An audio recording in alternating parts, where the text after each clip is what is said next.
What's up, everybody? What's up? It didn't feel right to like give the usual like yelling "What's up?" Yeah. But I'm not good enough to like go the extra mile. What's up, everybody? Welcome to episode 293 of Opinions May Vary. I'm your host, Jared. My co-host, me, Alex. Hello. Joining us this week is something that just makes me really happy. Someone that just makes me really happy. And that's our best pal, Jon. What's going on? Jon. How you doing? What's It's up? so good to see you. Oh my God. So, it's not spooky month unless Jon comes on. And that's just a fact. Yeah, pretty This much. time of year, right? So we're here to talk about the spookiness. We're getting to the end of spookiness. Like, We're at peak spooky. yeah. Yeah. Peak Spook. giving you a lot of spook this week to listen to too. The pook. Yeah. Peak spook. Well Yeah. played. Yep. But this week we're gonna continue talking about spooky stuff, including like we've been talking a lot about haunted houses, haunts, where you can go to get scared by people hired to scare you. Wearing makeup and costumes. And Usually teenagers. Usually. Yeah. Usually. Yeah. Usually. There are exceptions. There are minor, but Minor. you know, But they're not minors. true. Yeah. True. No, I get what you're saying. But we've been talking about where you can go to get scared by people who are paid to scare you. Now we're gonna shift a little bit.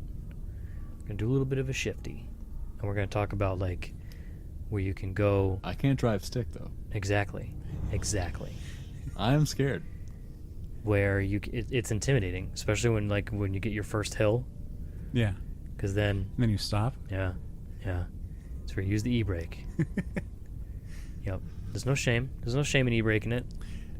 Did you see the video of how to drive manual transmission? I don't know. There was a video where like a guy like made like a instructional, Mm-hmm. and there's a lot of, but it was all a joke. And he was saying like, oh, so you just hold down on the gas like all the way, I mean, and then or like don't let off the clutch when you shift, and things like that just don't make any sense. It's like when you stop on a hill, there's a special technique that you do where you just get out of the car and go wait for someone to steal your car, and they could drive it up the rest of the hill, and then you rush out and stop them. He's like, but if no one waits, you just might as well just walk. That, I mean, It was pretty funny. that sounds like the guy who's making that video was looking into the mouth of madness, maybe? but we're going to talk about the real, quote unquote, the real stuff. Mm-hmm. We've been talking about the haunted houses. Now it's time to talk about haunted houses, haunted areas, haunted places with the urban legends and the places where you can like, someone touched me, but no one was there. Yeah. I saw a thing, but it was empty for years. Because between the two of you, I haven't been to too many. I went to Gettysburg a couple years ago, 15, 20 years ago, and they brought us on like this haunted tour and told us about all the different stuff, Really? and it was really neat. Cool. Gettysburg, despite going through a breakup with my first ever girlfriend at the time, Gettysburg is one of my favorite field trips just because like the history there and like Probably pretty eerie. So many it was dead in one place. Yes, yep. They brought us through a bunch of places like, oh hey, there's a hole where there's a cannonball, and like the only civilian killed in the Gettysburg War, like there's like you can see the hole in the door from the shot and that like went through the door and killed the woman. It's like bad luck to put your finger, like your ring finger, in there because you'll never get married, or whatever that was. Super interesting, super creepy. And one of the nights, because there's a couple nights or a couple day trip, and one of the nights they like bring you out on like this tour like at night, and they bring you like cemeteries and ghost stories and stuff like that. Super terrifying shit.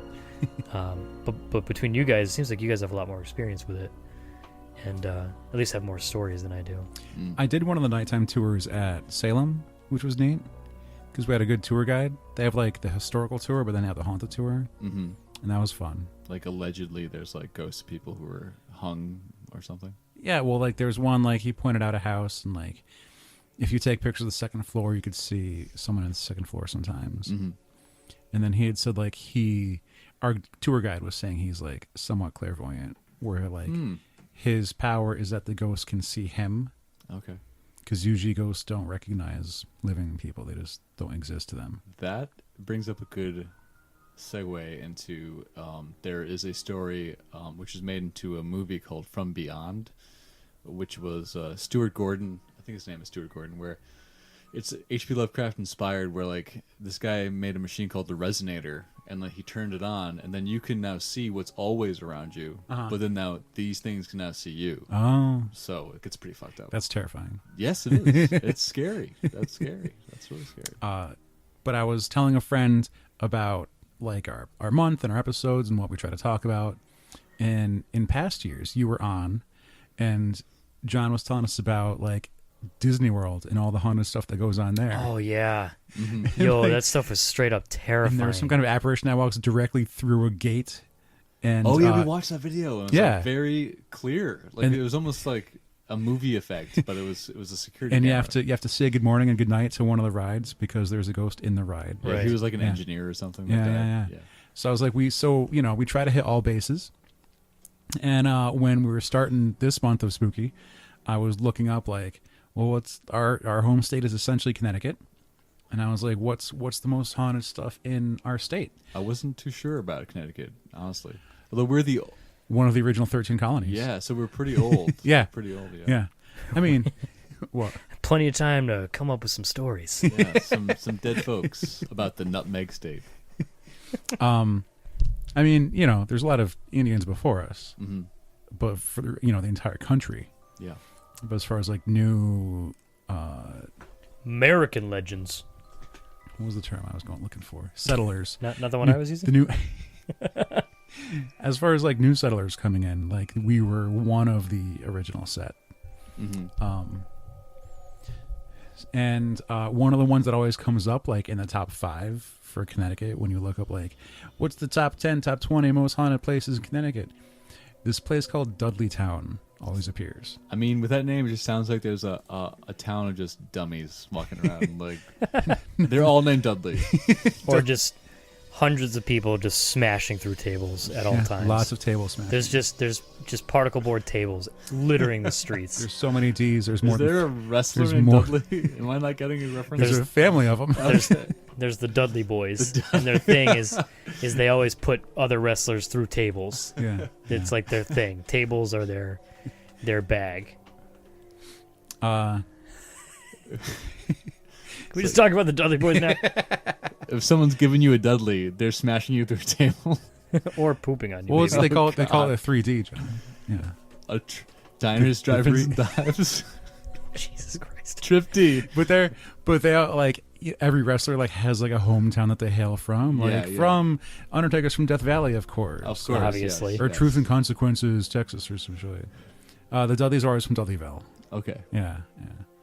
But so Dudleytown, Connecticut, is not like a real town. It was just like a small settlement, but this is what it's come to be called, and it's in I believe it was Cornwall, Connecticut.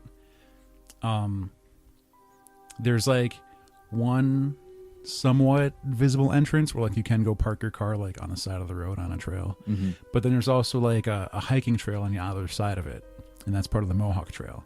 Okay. So there's like Connecticut has like a lot of like hiking trails, and there's the Appalachian Trail, which makes its way up here, and the Metacomet we have. Okay.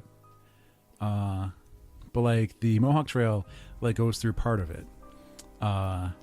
There's not much left because there were a few buildings there. It wasn't like a large town or anything, but it's so old that there's only like empty foundations left. Mhm. So it's basically just pits in the ground. But they're not too deep because they were just like like single story basements or whatever. Right. But if you're not looking for it, and let's say you're hiking through, you could miss it because like it's just like some clearings, but it's in a heavily forested area, like on top of a hill. But the feeling is that it's not so much any of the buildings or like the houses or the remains. It's the land itself feels like It's like- cursed. it's like tainted. It's dark. Yeah. Yeah. Tainted is a good term. And it was originally inhabited by Welsh and English settlers. But there's so much rocky terrain because Connecticut, I don't know. We have bad ground, I guess. A lot of areas are very rocky. I think now they've kind of with modern farming they're good, but like probably back then it was not easy. Yeah, I don't yeah. think. Yeah. Like you'd make farmland, then you'd have to get like the entire town to come clear like boulders out of your Yeah, that's why when you drive along all these roads and you see all these like little like rock stone walls, Yeah. where do you think they all came from? You know, like Well, the volcanoes we have to. No, we didn't have any volcanoes in Canada. But ghost volcanoes. but like when you also try, I like that. But at the same time, you're in a wooded area, and who knows how many trees have been there. So there's also a lot of roots in the ground. Right. So it's really a tough area to farm, and so people like weren't. They had a really tough time like trying to make food and make have places to raise food, grow crops, raise animals and whatnot. The original family had a barn raising accident, and that was like their first incident. Yeah. And then like the founding family all got ill, and they either died or just fled the area. The land was bought by a physician. He was practicing in New York, and so he moved his wife out there to Dudleytown. But like she had some mental problems, and on his trips back and forth, she would gradually get like more and more crazy and have The more old problems. ball and chain, all right? Because he would still go back to New York to work. Yeah, I feel like back in that time, that's a long commute to work. Like going now, it's like a little bit of an inconvenience. I'm driving to New York. Back then, it was like I'll be gone for like a week. Like that's insane. Like, we can hop on 91 and 95, and it's it takes us like 3 hours from northern central Connecticut. Mm-hmm. I haven't looked up like where Cornwall is in Connecticut, but that would be like an entire day. Yeah. Just to get one state over. Mm-hmm. Where was I? At one point, the doctor was gone for an extended period, and like a few days or better part of a week. And when he came home, his wife like had a serious mental break, and as soon as he got back, she committed suicide. Mm. And then he left and sold the estate. There was some other people that'd be in the area. So like there was tales of children that would disappear, and one of the villagers was struck by lightning. And Bad times. Yeah. And the current owners, they say, is the Dark Entry Society. A lot of this was explained to me by my friend Beth, because she's had some experience. Some people decide like, well, let's go ghost hunting and let's go explore these areas. As like, hey, we're cool. We're not afraid. We're not square. Nothing scares me. Yeah. But not as like the douchebag show ghost hunters, like Where just they yell at the ghosts. Like, why are you yelling at the ghosts? in English when they're in ancient Germany. Yeah. Yeah. No, Obviously. but like. But it's one of those things we do. We just go explore stuff, and we want to go find out and solve mysteries, like any detective, right? It's always a guy in a mask. So the land goes uninhabited for a long time. They just leave it, starts to rot, falls apart. But like, since it's land that wants to be explored, like people want to go search for it because they hear it's spooky. It's like an attractive, like, hey, let's. It's like why haunted houses, why scary movies draw people in. It's like that, like, oh, it's mysterious, But with a haunted house, like there's staff there. Yeah. And there's security there. And there's people who can call for help if anything happens. Yes. This is like purposely walking into the middle of the woods. Which is, if it was just that is terrifying. Like, because it's like. when me and Will would go hiking or we talk about geocaching or whatever. If you do that at night, that's scary as fuck. It is. Yeah. Oh, yeah. It's Pardon also my pretty language. stupid. I don't know can we swear on this? Yeah, it's okay. We're fine. Pretty stupid. It's real dumb. Because you're never going to find it. It's at night. We're never going to see the geocache. Yeah. But it's most like decent trails. Like there's other hikers around. Yeah. You'll see someone else in a while. Yeah, exactly. Like I live in Manchester, Connecticut, and there's hiking trails, and you will always see someone else like walking their dog or something, or with their significant other walking. And even then, like it's also like public property, like it's in a state park or something. Yeah. So, whereas when it's private property, they don't want anyone there. Yeah. And like you never know when someone else is going to come along. So like the area is patrolled by cops, by the police. Mm-hmm. And like presence has gotten more so after the Blair Witch Project came out. Oh yeah. Because more people were like, "Hey, let's do the thing from the movie. Yeah. Go do the woods. Let's It go. worked out great for them in the movie. Let's go enter danger." Yes. Yes. Let's be inexperienced, stupid kids in the middle of the wilderness. Right. Yeah. Exactly. So friend Beth and would take some of her friends out there, and I don't recall like who knew the original trail of like how to get there, but she told me that like she knew the path, and so she was the one to bring friends there. And like I'm not sure how many times it was like the group like collectively goes, or like it's, hey, bring me to the thing that no one's supposed to go to. Yeah. So I had her tell me about it, and one of the first things that you notice that they talk about is like when you're outside, you're hearing things. Like you can hear traffic a ways away, or Yeah. you'll hear birds or chipmunks or bugs, and Nature. the wildlife is happening. Whereas once you get onto the property, there's no wildlife. You don't hear any of that. It's like here. they instinctually just avoid it. Yeah. Yeah. Or like sound doesn't make it in. And once you're like on property, there's also no echo. Interesting. Yeah. She had said the air gets really heavy. It feels like a fog, like you're breathing fog, but it's still clear. I guess it would be like similar to if it's extremely oppressively humid. Yeah. It's like hard to breathe. Yeah. And it's very heavily shaded too. So like I said earlier, there's a lot of stories of like people being silly and stupid and foolish, where they're too busy looking around, not like looking where they're going. And so, as we said a bunch of times, with it being so rocky and rough terrain, people trip on stuff. Oh yeah.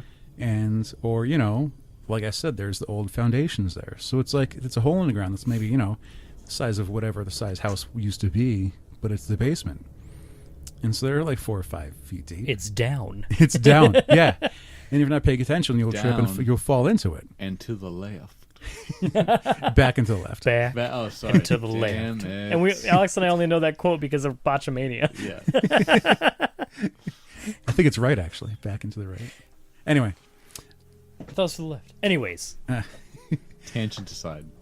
And it's like when I mentioned this story to roommate, she goes, she'd said, yeah, isn't that a place where like you show up and like your legs just explode and break by no like logical reason? Because of your own stupidity or because the land wants you to suffer.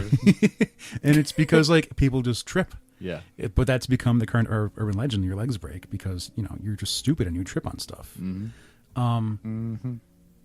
So on her first trip, she said the entire time it felt like she was being watched. Oh, again, like, if it was just you alone in the woods, like, that's you, maybe it's just me, but, like, who knows? The scary thing about being in the woods is, like, you don't know what is watching you. Right, you don't have command of land. Yeah.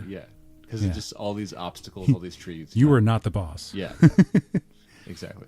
But, like, for the most part, while they were there, it was kind of uneventful. They looked around and it felt kind of spooky and whatnot. But then once they left, like the entire group, except for her, the entire group left and they all got sick afterwards. Like they all became ill. They all had the same symptoms, but they couldn't find any cause or reason for it. And like it took them like a month to recover. Their lungs were heavy with ectoplasm. Ugh. And one friend was like hospitalized with some kind of infection. Yikes. But they couldn't like name what the infection was or why they got it. So that was their first trip. And then at some point later on, her and some friends went back for a second trip. So you just couldn't get enough, I guess. Well, I understand. I'm just giving you some baloney. She was fine. Yeah. But, you got to go for round 2. Giving you the business. So the first time they did like that part where you could basically park your car and get in pretty easily. Yeah. The other time they went by trail and they took the hiking route up. Just hope they wore like boots because ticks. Yikes, guys. Those ghost ticks. Yeah, ghost ticks. The gicks. Yeah. Ugh. Look out for those. You don't know they're there. Ticks are already bad enough. Now they're ghosts. All you hear is the of your blood being sucked out of you. No. No.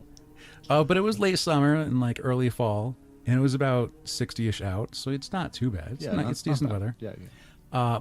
But again, as soon as they got like a few yards onto property, it felt real cold and damp, even though it wasn't. That's like a just- common thread of like haunted places. It'll all of a sudden feel so cold. Yeah. Like, you know, out of nowhere. One of her friends accidentally like fell into one of the pits, like one of these basement, The foundations. foundations. Like that. Yeah. But he didn't just fall in. He swore he was pushed, like he got shoved. Like he felt the pressure, like push. Like him. he was Like, shoved, yeah, not just like a nudge, like Yeah. pushed. not a suggestion. Like, hey, jump in, buddy. Like, no, like, Yeah, no one like whispered like it's nice in here. No, just like forcefully shoved. And but like he was ahead of the group, and there was no one around him. And so like he was a little scraped and bruised, but like no broken legs this time. Let's see. One of the girls felt like someone was breathing down her neck and breathing real heavy right next to her, and couldn't Gross. shake that feeling. that's gross. It was like the worst movie experience ever, right? Like, just sit back in your seat. I don't want to hear you. But anyway. And then like a breeze came up, which if you're in an open field, you like when the wind builds up, there's nothing to stop it, and you feel the wind hitting you. yeah. Whereas like when you're deep in a forest, you don't really feel the wind as much because it gets stopped by all the trees. Like the forest stops Yeah. the wind essentially. Yeah. But like Breaks the wind. if you're in a city, Jesus. it's a windbreak. Come on. Like when you're in a city, it just like zooms down all the streets. Yeah. It finds a way to go through. Like it doesn't break as much in cities. But like this cool breeze felt like it was pushing them out. Interesting. And so they were like, all right, it's time to go.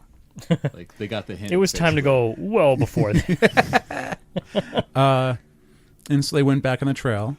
And as soon as like they crossed a certain threshold, like the breeze stopped and they could hear sound again. Like it got all normal. Yeah. Basically. Yeah, it came back to there were birds and squirrels and stuff, and insects and there were things again.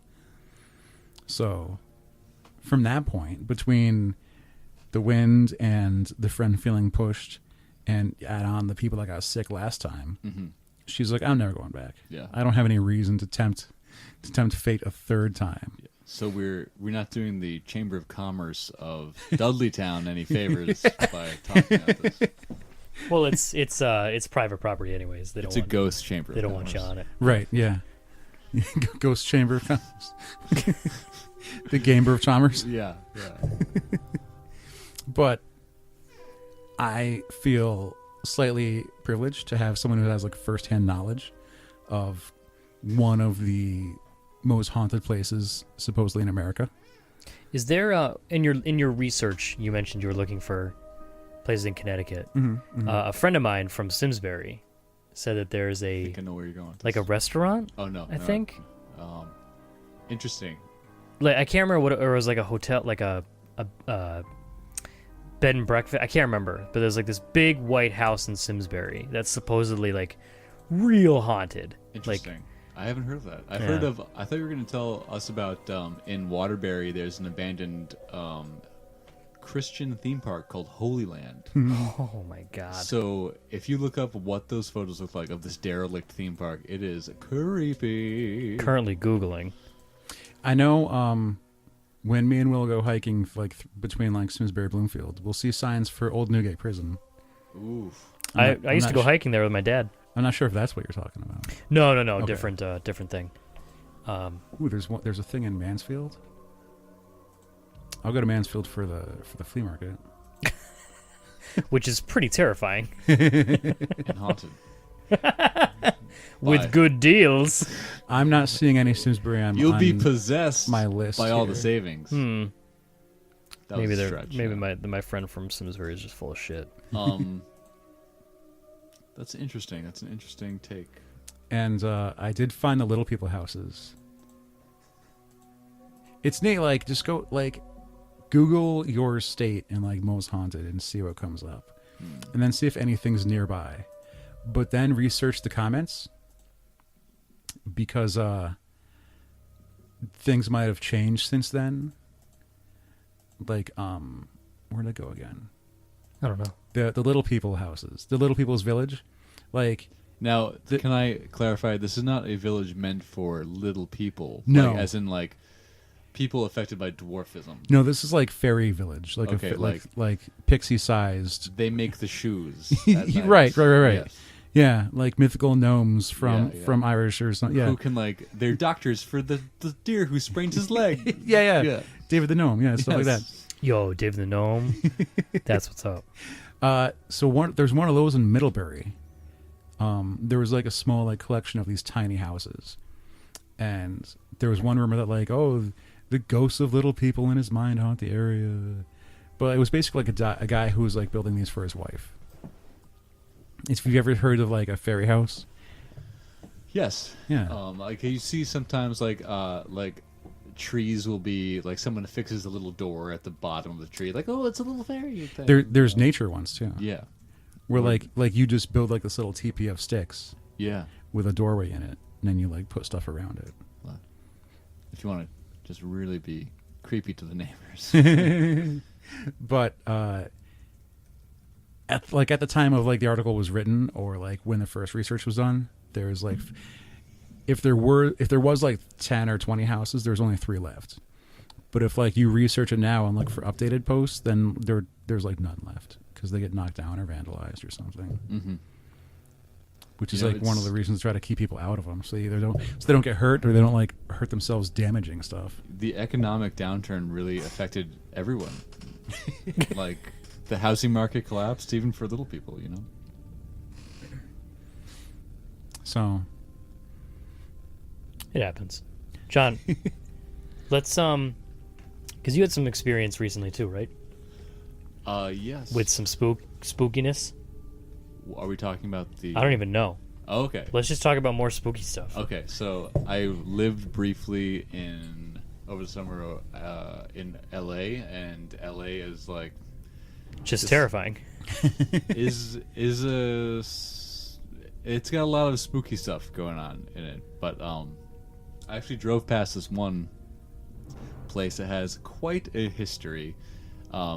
I drove past it, which is like, oh, you didn't actually go in? Oh, that's not interesting.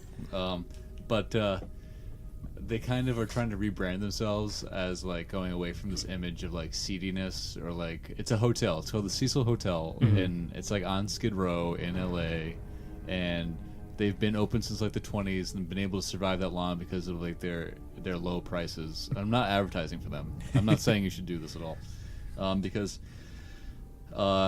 over the years there have been a weird number of deaths at this hotel. There, most recently in, I believe, 2013, yes, there was a young girl. That was in 2013. Yeah, she was a Canadian student in LA. I don't remember why. Maybe on vacation, going to Disneyland, perhaps. But she, come to find out, had a history of like manic depressive disorder, and I don't know if this contributed to what happened, but she died in the hotel. Like the only reason they found her is because the hotel's patrons were like tasting funny water or showering in murky water, and like they looked in the cistern on top, and there she was dead, and that was pretty effed up. Why in am the I water, censoring myself now? Actually, in the water basin. yeah, the thing she was. that holds the water for the building. Yeah, she was Like what you see decomposing. on rooftops, like that Spider-Man swings across. Yes. Yeah. Yes. Like, and it was, if you're in it, someone would have to lock it on the outside to keep you in it. So that's like a big red flag. Well, unless you were already dead, then they just toss you in, and you're not really going to try and get out. But so. it like the way it was described to me was like it was it locks. Oh, okay. So she didn't climb in herself, and Yeah, like I don't know, like it was ruled a suicide, but like it would be a very complicated suicide. it's not a swimming pool. And Yeah. then the footage was released. Yeah, exactly. And I remember seeing this on Reddit a couple months ago. A couple months ago ish. And when you were explaining it to me, I was like, God, all this sounds very familiar. But like, because right like the night before or the night of her death, like the last time she was seen alive, was on security footage in an elevator at the hotel. And what is this footage? It's sped up, but it looks like just craziness. Like I can't describe I didn't think it was like, sped up. It didn't look it to me. Some of the versions of it have it sped up, Yeah. just because people like To me save time. Yeah, Yeah. but like it just shows her like getting into the elevator and like pressing all the buttons, but like the doors never move, and she like And she kind of like peeks out to see what's. she peeks out, she hides in the corner, she's in and steps out, out. in and out of the elevator. Like it looks like she's gesturing wildly. Yeah, it looks like she's talking to someone, but you never see anyone. The doors never close, like until she like steps out of the elevator, and then the door's shut, and the door's open again. There's no one there. Then the door's shut, and then like the door's open again. There's no one, and it just ends like that. Like, that's the last time she's seen alive, and it's like it's a 3-minute video on YouTube, and it's just chilling. Pretty scary. It's just weird because you know that person is dead. Yeah.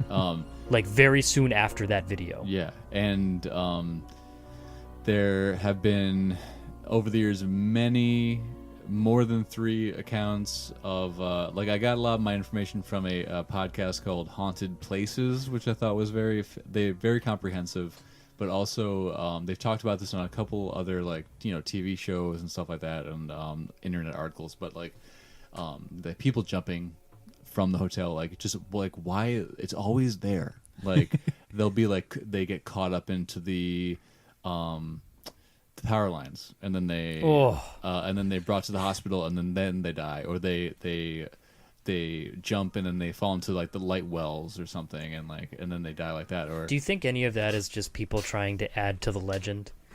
I don't know. I'm not sure. I'm not sure if. So I was going in a different direction. Okay. In my head, if the Bryce is so low and so cheap, think of who then goes there. These are the kind of people who are already like at the bottom of the barrel. Like Right, they're right. Like their in a life bad is place. they're in a real bad place. Yeah. They're already like close to at their wits' end. That nothing in their life is going well. Yours is maybe better than mine. Right? And like, but once you realize like nothing's ever going to get better, Like they probably don't have access to medical care or mental health care. and like this is my last $20 or whatever. Yeah. I might as well just end it. Yeah. Now, however, there's a mountain in Japan. The Okigahara Forest? Yes. Yeah. What? How do you even know okay. that? So there's this suicide forest in Japan. What the fuck? It's Japan, right? I don't want to Yeah. go to that forest. Yeah. So so people will like sometime because like either they're going to commit suicide or they're going to think about committing suicide, and they'll take all their belongings and like clear out their apartment. It's because like occasionally there's a dude who will like go inspect and like go walk the trails on purpose to try and save people's lives and like talk them out of it. And like you'll see like tents on the trail, and sometimes you'll see like lines of string through the forest because they'll want to lead their family to their last resting place. Because like when I die, it's come find me, right? It's like leaving their trail of breadcrumbs. Yeah. But like they'll sit in their tents for days just waiting to die.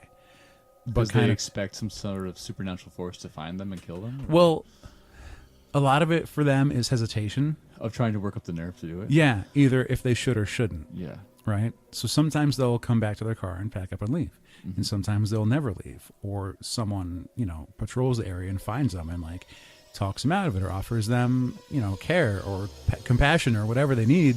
Piece of candy. Any of these things. And so like if you see a car in the parking lot with a bunch of stuff in it and it's been there for a while. At the parking lot of the forest. Yeah. Like, oh shit. Yep. Yeah. Yep. Yeah, people like they do flock to this area because it is the suicide forest. Like something, either like someone, a couple people killed themselves there and got like this reputation and like sort of this like zeitgeist of like this is where you go to kill yourself, or like it has some sort of supernaturalness to it. But then again, like, no offense to you, but we're dumb Americans. Yes. So like the culture and the idealisms of the Japanese culture, they might have some kind of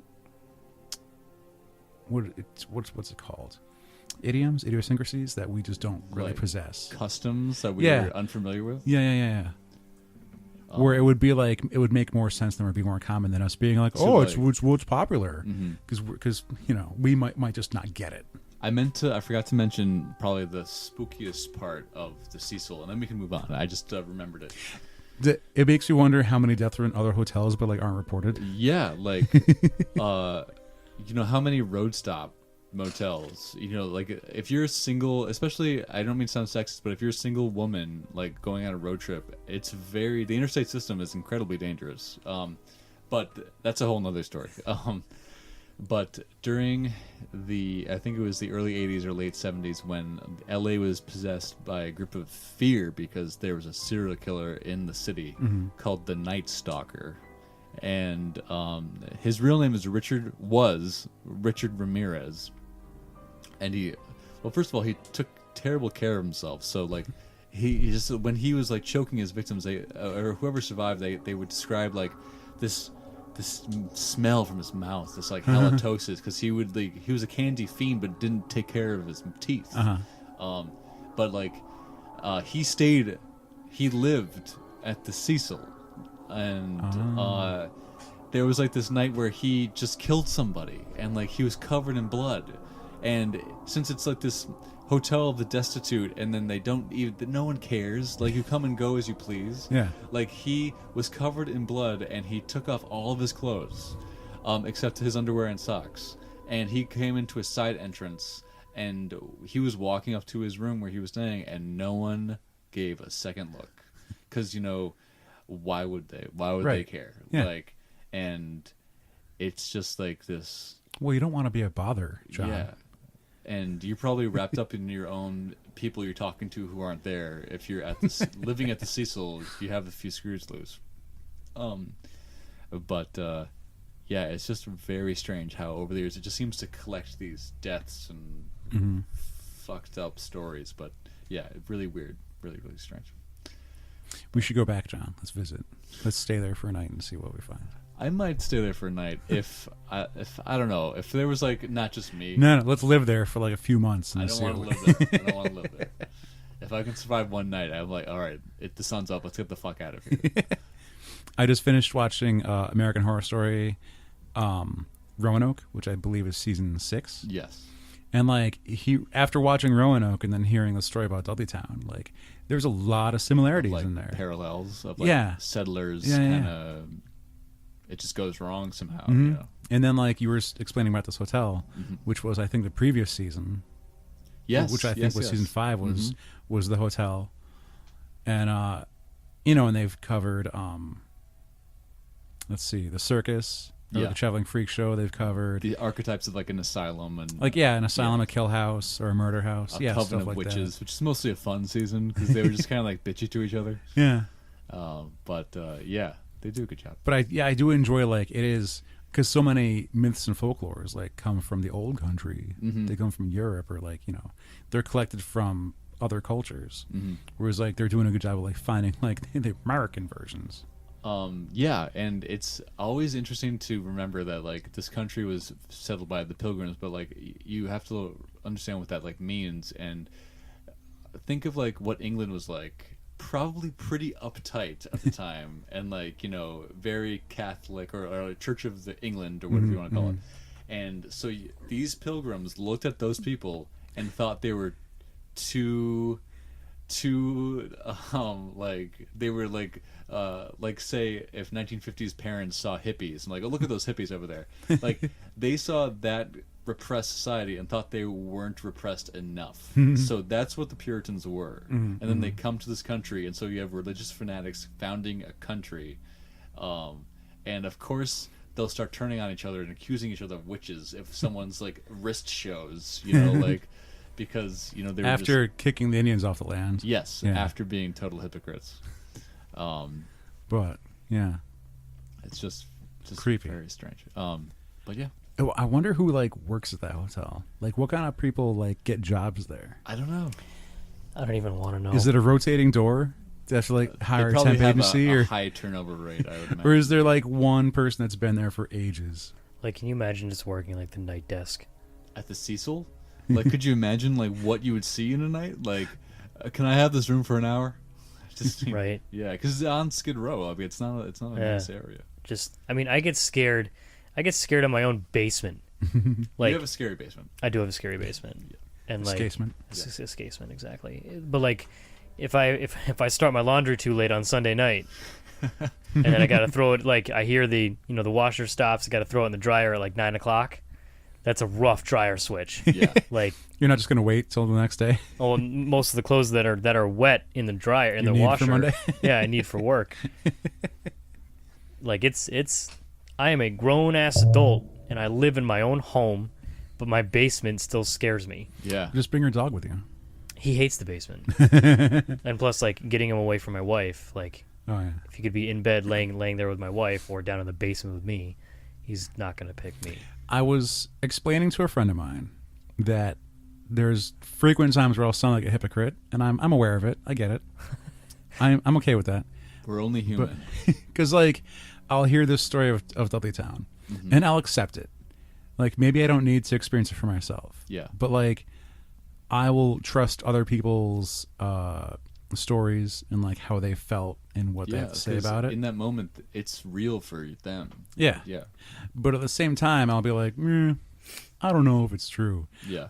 And I might have done it on the podcast, on the shows at some point, where I just rail against the ghost hunters in like the TV shows of like having the ghost hunter TV show is the same as being a doctor with a 100% fatality rate and then still being allowed to be a doctor. Because they never see any It's like, did you find anything? No. Here's Maybe your next third time. season. Yeah, exactly. Did you find anything this time? No. All right, here's your spin-off season. Did you find anything? No. Nope. All It's right. like, is there proof of ghosts? A resounding maybe. Now we're going to hire your competition, and now your competition has a show. Yeah. Did they find anything? And so, like, I will thoroughly thrash anyone who's, like, are fans of them, because those people now show up to, like, horror conventions as, like, a personality. Yeah. They have their own, get an autograph from Ghost Hunter Schmuck. For $50. And, like, F those guys. Yeah. But, like, am I a hypocrite for being like, well, ghosts might be real, but the ghost hunters are douchebags? I think it's okay to keep an open mind when it comes to the paranormal and also think those guys are dicks. I 'Cause think those are okay to have. I was talking about it with a friend on the phone earlier today, and she was like, well, it's come down to like a lack of respect. Like, don't try and elevate your fame and like your popularity over, like the material you're yeah, talking show about. some respect for the dead. Yeah, yeah. Like, they deserve your respect. It's like Rob Zombie made like he made 2 Halloween movies, and then the sequels I watched with our mutual friend Will, and we were just yelling at the TV the whole time because it's really not good. But like in the plot, it's like Dr. Loomis is like, I'm gonna write a book about Michael, and like I'm gonna make money, and like, oh well, you're not Dr. Loomis anymore. You're just some dick character, and like and. Yeah, he's seeing the opportunity of a tragedy and making like money off of it, and like that's kind of shitty. But it's kind of parallel. But It's like when I say something like, what's that cat looking at? yeah, Ghosts. Cats can probably see ghosts. yeah. I mean, they have probably sensory ranges far past us. Who knows what they can see? Like, I'm 40% serious when I say your cat's probably looking at a ghost right now. Yeah.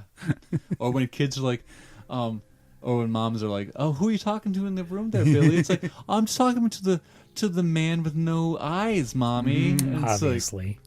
It's like, okay. Who else would I be talking to? It's like, can kids see stuff that we can't? You know, like it's very interesting. About They haven't built that protective shell yet. yeah, of denial. The innocence. Oh, how I long. What else we got? What's next? You guys ever encountered anything spooky, like? Because Alex, your house is pretty terrifying. Yeah. Yeah, it is. Quite old. It's 160 years old. At one point, John made fun of how often I repeat, I have a dirt basement. You do. Shoopa-doopa-doo, I have a dirt basement. And I have a spooky shed that was built by the owner, but not by a professional builder. Right. It's made of doors. I've found stuff, and I found 5 pairs of old leather shoes, old leather shoes from the 1940s and 30s. Yikes. That were just rotten, just thrown in there like it's a garbage pot. Yeah. But I also found a homemade icebreaker, some kind of terrifying Metal spike. Like, it's a spike on an iron pipe. Oh, So like my big question for that is like your basement, like were people just like really small back then? Because I feel like you have to like duck. Yeah. Oh yeah. People back then were shorter. Yeah. Yeah. well, I mean, plus it's a lot more work, To dig like deeper. to dig. Yeah, Yeah. This house was not built like with gigantic like modern tools, like a backhoe or an excavator. Yeah. yeah. There was no excavator used in the construction of this house. So like, they only get 5 feet down. Okay. That's Good enough. what we're doing. You can store the grain in there. Well, like they would put the farm animals down there too in the winter to keep them warm. If you know what I mean. Now, have I told you guys? Have I? Your face. John winked. You can't hear the wink on the podcast. I've told you there. Like I've alluded to it and joked about it before, of like how many deaths there's been in this house. There's definitely been at least one. That's a lot of deaths. Yeah. Well, it's just the one. Yeah, but Just the one. It's singular, John. It's not a plural. I don't think anyone's died in my That's enough. apartment. Even if it's like a kindly grandma ghost, I can still see through her, so it's kind of terrifying. I made you cookies. But it wasn't on this floor.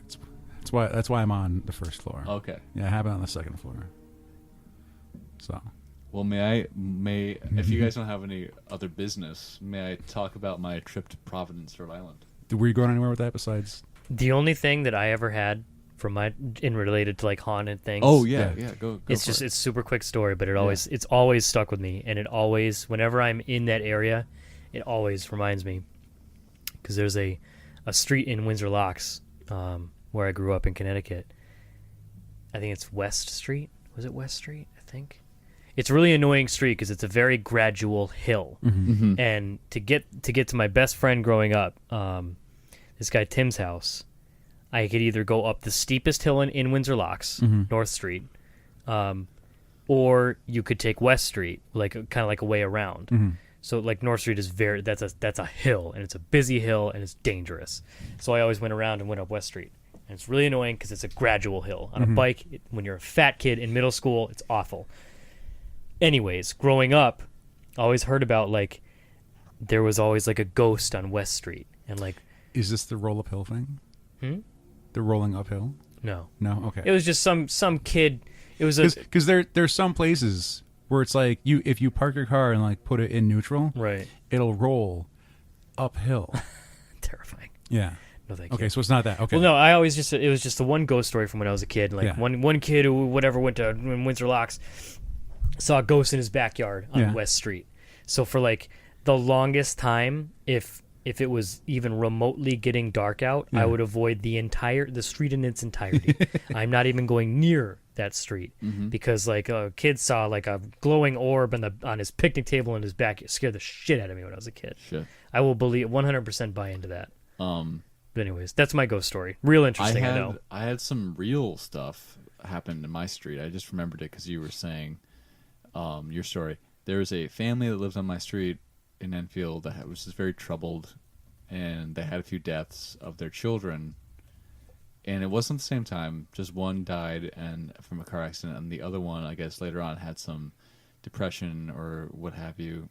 And those I would not to sound insensitive, but like those woods might be haunted because she went into those woods and she hung herself. And I learned about this like later on, like maybe when I was living with JR here when we were roommates. And it's really that's like when it gets really sad and like really scary, because like that goes past the paranormal, and like someone really felt that they had like no way out, and that was it for them.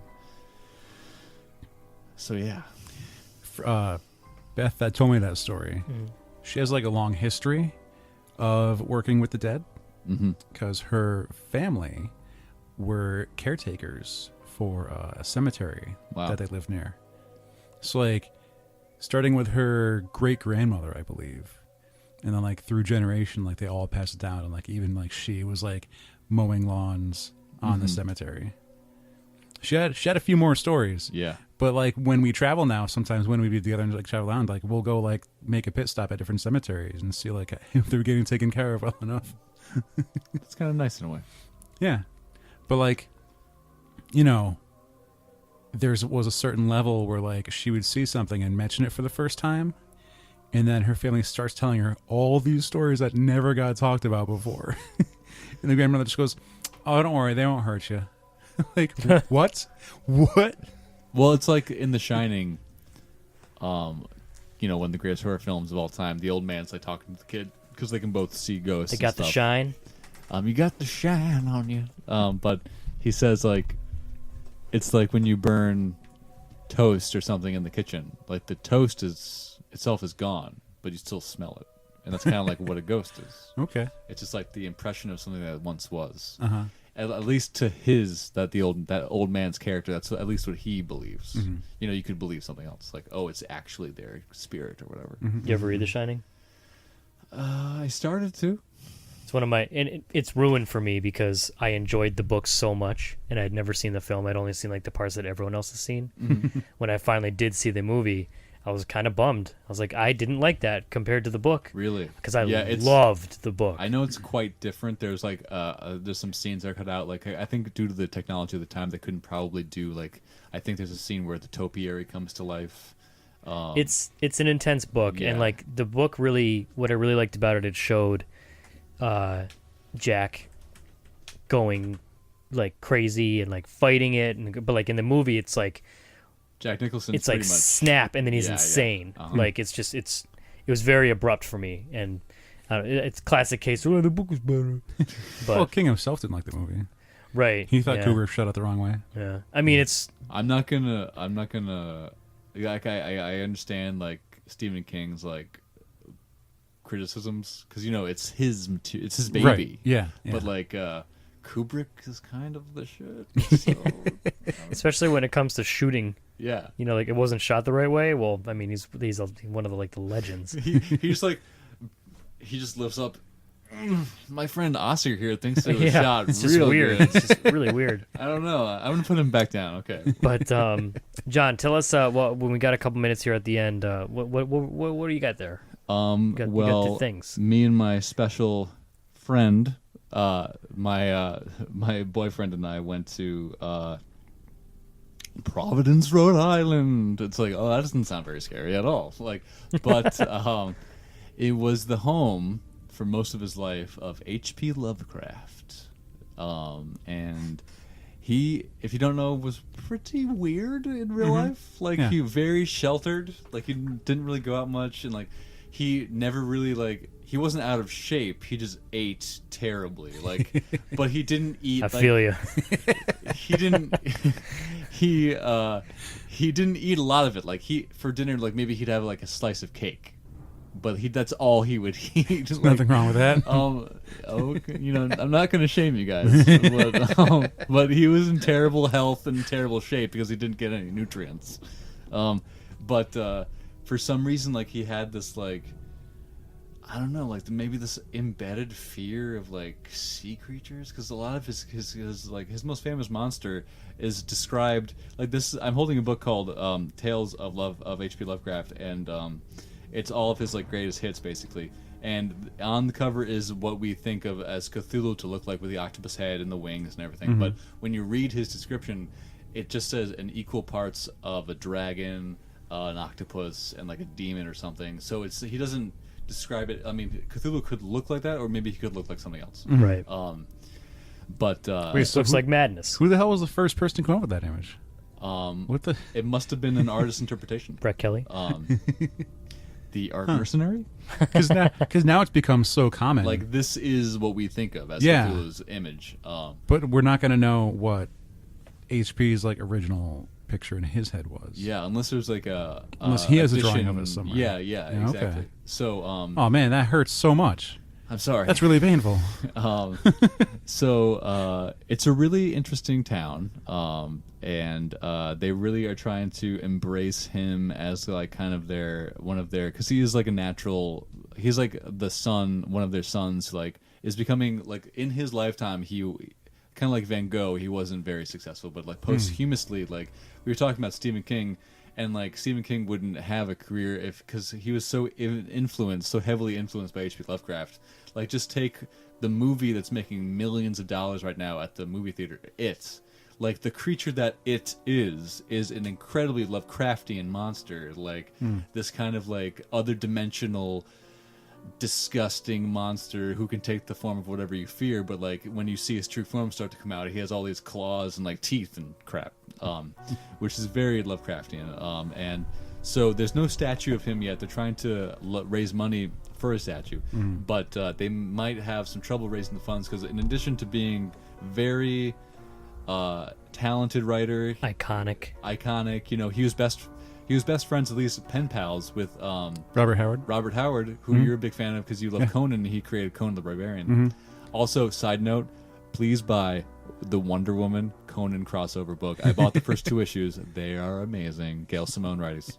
And that's all you need to say. Yeah, Gail Simone's writing a book, Yeah. and then also follow it up with Wonder Woman Conan crossover. I didn't even know that existed. It's fantastic. It is fantastic. But anyway.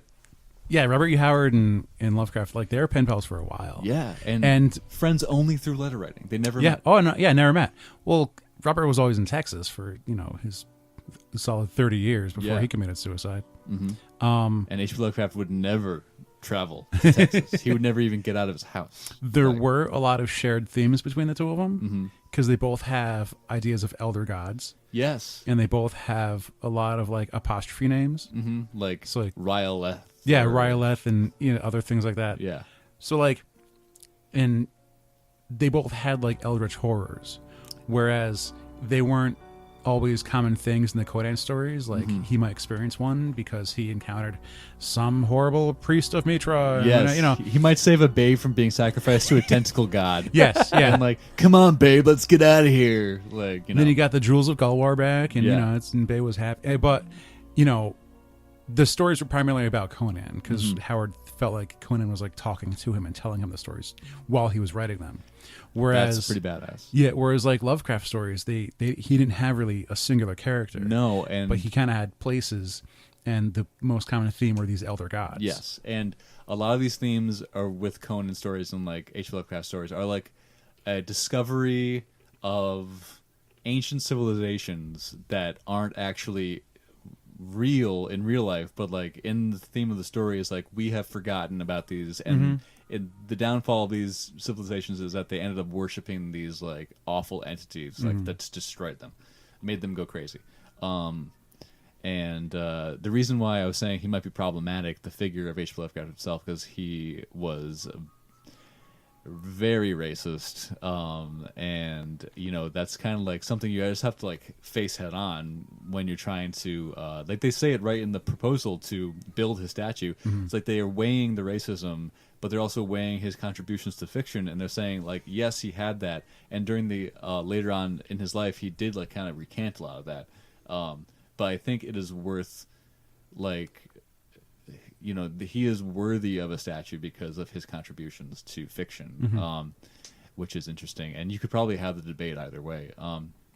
But yeah, he's an interesting guy. He's very strange. And so I highly suggest you guys go to Providence, Rhode Island, and all the listeners, because it's very cool.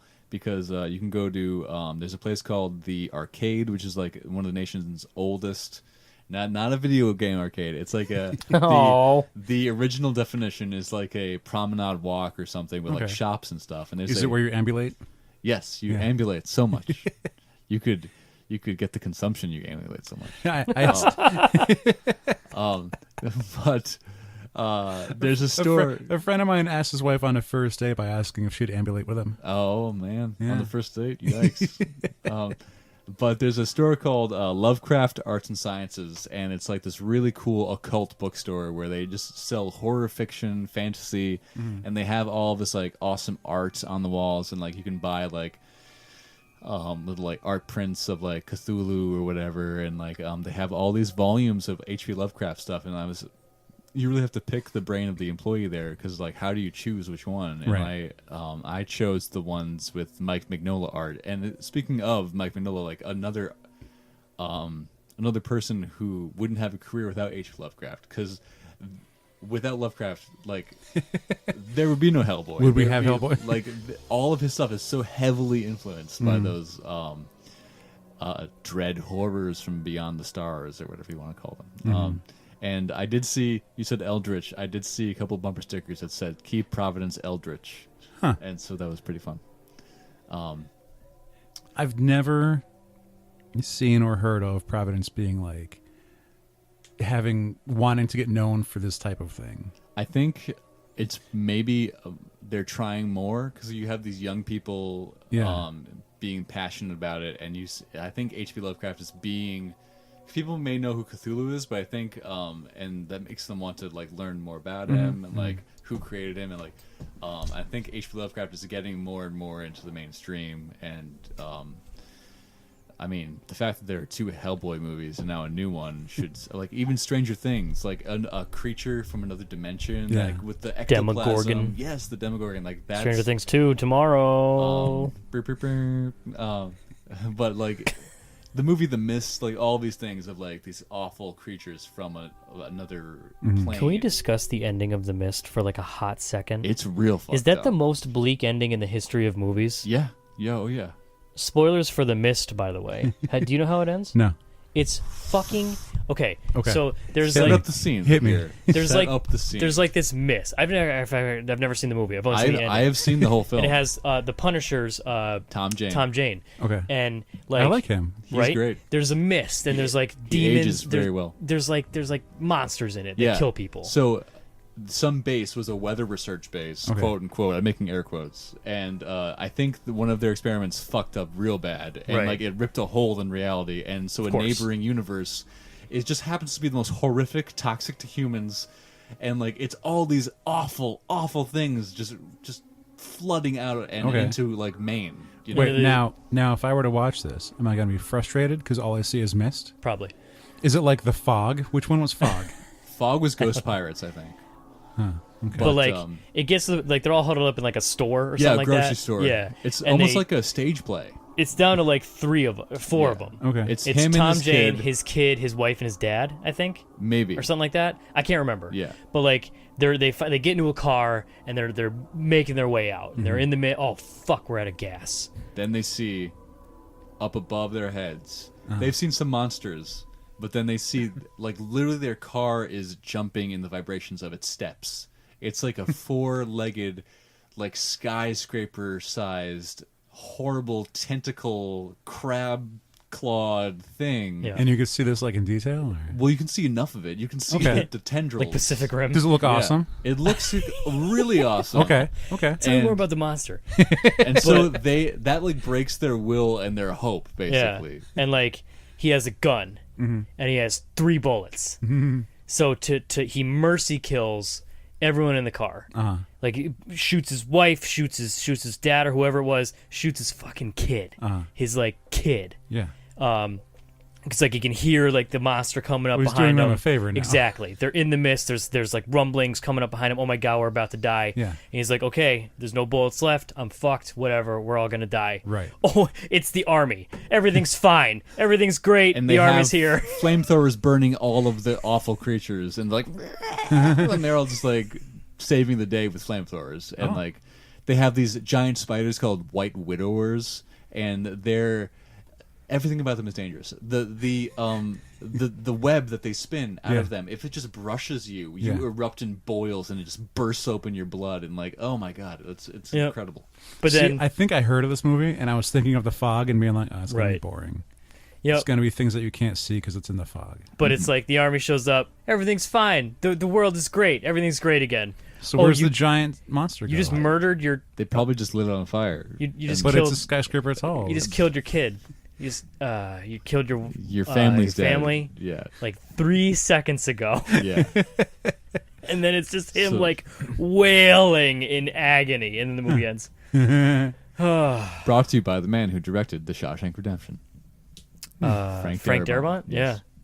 Well, one of the things they say about Cthulhu is that if you look directly at it. It'll Madness. just drive you insane. Madness, yeah. Like you can't conceive of it, so it just drives you insane. Like H.P. makes Lovecraft sense. did like Reanimator and like at the Mountains of Madness and like all these classic horror tales.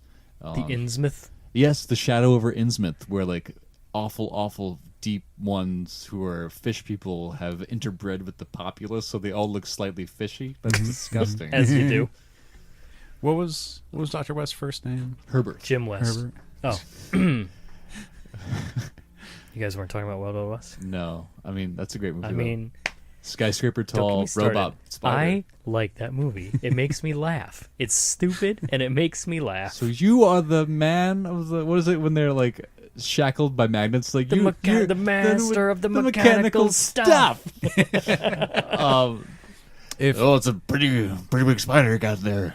If he were to bring people back to life, but like use like spices and herbs to do it, would he be Dr. Adam Zest?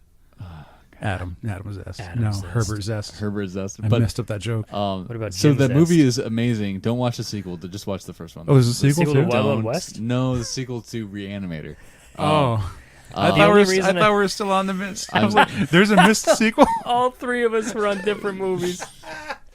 But Herbert West needs a fresh corpse. If it's kind of like a day old. If he puts the syringe in to reanimate it, it's Yeah. like basically just a zombie. But he's trying to actually reanimate Keanu Reeves, someone. It is not Keanu. Wasn't it Reeves. Keanu Reeves? It is the guy who voiced the Question in the Justice League animated TV show. Does he stamp it so everyone knows it's his? No, I don't think Dr. so. Herbert Crest? No, oh god. It was not Keanu Reeves. What the fuck was I thinking? Jeffrey Combs? Yes, Jeffrey Combs. Yeah, he's The only reason I know about Reanimator is because of American Beauty. Because that's the code word they use for reference buying it. weed. Yeah, yeah. Remember that scene where like the head is going down on that girl, the disembodied head? Yeah, it's all about themes like that, like themes like that's what I wanted to bring up.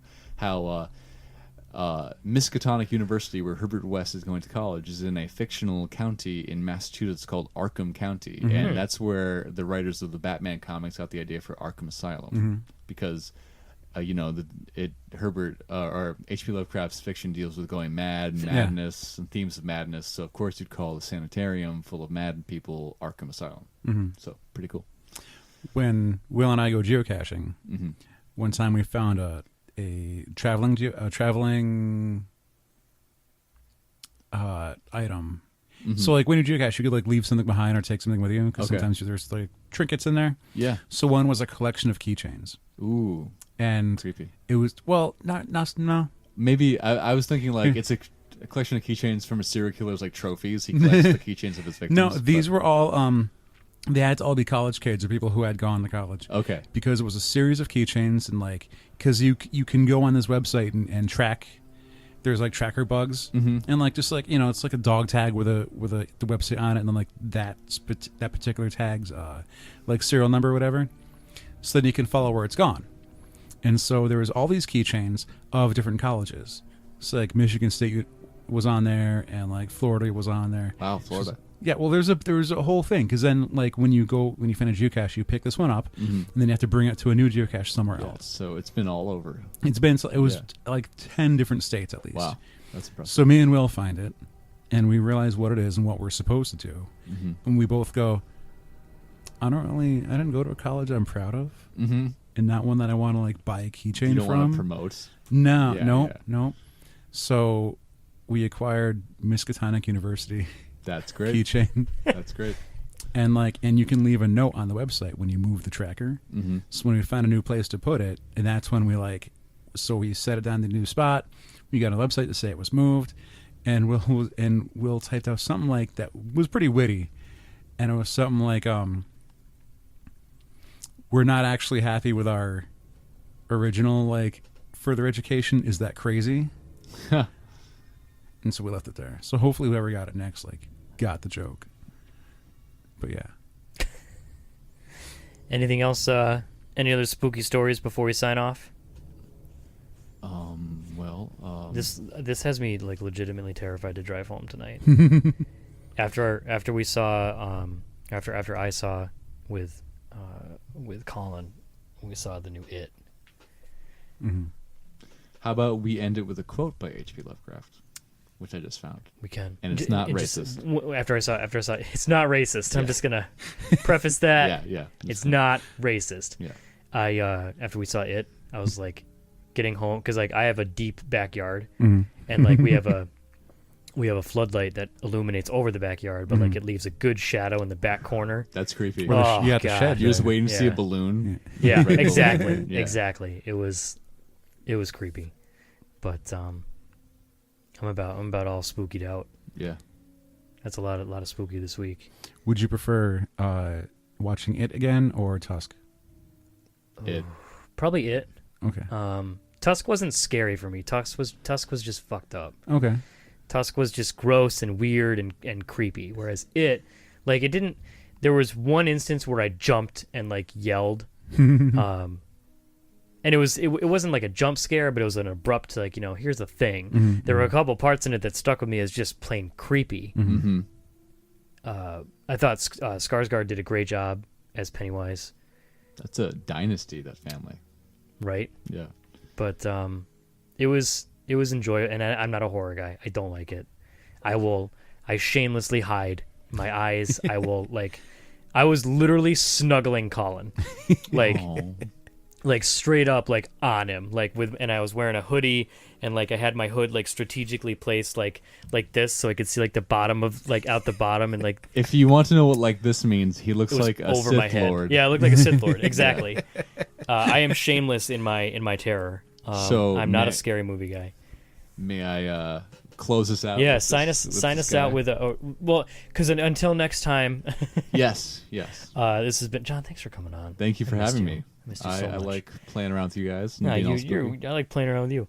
That's a little suggestive. I apologize for the Love wording. playing around with you. Come here, let me play with you. Until next time, I have been JR, I'm Alex. And I'm John. and this has been episode 293 of Opinions May Vary. John, hit us with that not racist quote. The oldest and strongest emotion of mankind is fear, and the oldest and strongest kind of fear is fear of the unknown.